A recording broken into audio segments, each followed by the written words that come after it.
Béléban, Odiéné, Korogo, Bouna, 4 localités visitées en 2 jours par le ministre des Eaux et Forêts.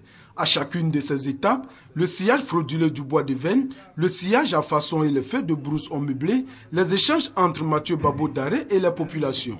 L'émissaire du gouvernement a sensibilisé sur l'arrêt nécessaire de ces pratiques. Selon lui, ces phénomènes favorisent la déforestation, elle aussi, à l'origine du changement climatique et de nombreuses autres catastrophes.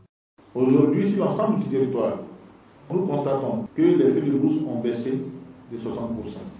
Mais il faut qu'on continue.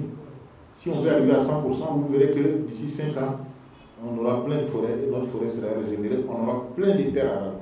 Mathieu Babo Daré a aussi expliqué les tests en vigueur en matière de protection de la forêt, notamment les interdictions du sillage à façon, l'exportation du bois brut, la commercialisation du bois de veine et surtout l'interdiction de toute exploitation forestière au-dessus du 8e parallèle, la ligne humanitaire allant de Bondoukou à Touba. De riches enseignements pour les populations.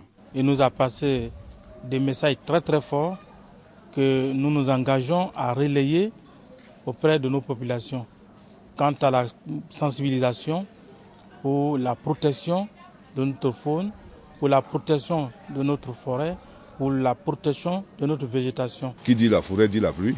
Quand il n'y a pas de forêt, il n'y a pas de pluie. Voilà.